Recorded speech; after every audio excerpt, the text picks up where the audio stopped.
Olá, eu sou a professora Alcione, este é o meu canal e essa é a nossa terceira videoaula do curso de extensão de Morfologia Básica pela UniOeste. E bem-vindo à discussão sobre a noção de palavra. Ah, mas preciso discutir palavra? Eu já sei o que é palavra. Ah, eu também sabia. Eu sabia sim. Inclusive, quando eu nem era alfabetizada, eu sabia o que era uma palavra. Bastou eu entrar nas letras para saber que não sabia coisa nenhuma. Porque é uma noção muito complicada, há muitos meandros, há muitas características específicas ali que precisam ser definidas. E os próprios linguistas, eles não se arriscam a fazer uma definição geral de palavra. Os que fazem uma definição, eles dizem, estou considerando apenas a perspectiva fonológica ou apenas a perspectiva mórfica e assim por diante. O objetivo agora não é que vocês entendam toda essa discussão, porque é uma discussão bastante longa, bastante densa também, e este curso é um curso básico que está atingindo inclusive pessoas que não são das letras. Portanto, eu vou fazer uma abordagem muito assim superficial da questão. Por muito tempo, a palavra foi o centro da gramática. E de onde vinha essa noção da palavra como centro da gramática? Vinha lá dos gregos, dos filósofos gregos, que foram os primeiros a fazer uma sistematização sobre as questões linguísticas. Buscando então aprender os mecanismos de expressão do pensamento, Platão dividiu as unidades de discurso em nome e verbo. O verbo dizia respeito às unidades que exprimem ação, e o nome aos sujeitos dessa ação, ou seja, é uma perspectiva aproximada do que temos hoje entre sujeito e predicado. Mais tarde, seu discípulo Aristóteles acrescentou as partículas. Então, ele vai trazer, por exemplo, elementos como substância, que se refere ao que nós entendemos hoje por substantivo. Ação é o verbo, relação, as conjunções. Um pouco mais tarde, Dionísio da Trácia, ou Dionísio Trácio, ou Dionísio Trácio apenas, ele vai estabelecer as classes, a classificação das partes do discurso. Ele vai propor 8 categorias: nome, verbo, pronome, particípio, artigo, advérbio, preposição e conjunção, ou seja, muito aproximado do que hoje a gente tem como as 10 classes de palavras. A tradição gramatical, então, consagrou a palavra como sua unidade fundamental, a unidade básica de análise. E também era a unidade mínima.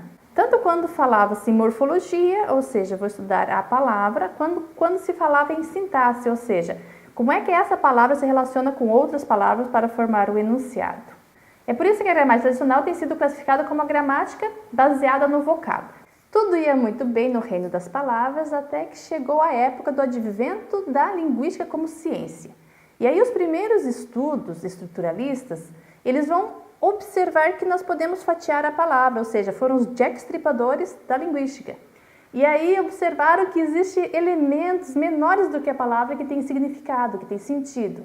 Isso eu abordei lá na segunda videoaula, né? Rapidamente, e depois daqui para frente a gente vai abordar de forma mais aprofundada quando falarmos dos morfemas. A questão é que a palavra deixou de ser o centro da análise, porque a unidade mínima passou a ser o morfema. Nessa seara aí já não é tão fácil assim de definir o que é uma palavra. Há várias explicações dos autores sobre a dificuldade de se estabelecer uma noção de palavra. Eu vou aqui pontuar apenas alguns desses aspectos. E por que precisamos definir segundo a linguística? Porque mesmo para aquelas pessoas que não são das letras e que embasam seu estudo na gramática tradicional, também lá vai encontrar incorporados esses estudos estruturalistas. É claro que é uma incorporação parcial, bem assim feito a grosso modo, mas ainda assim lá nós temos a descrição dos fonemas, dos morfemas, etc. e tal.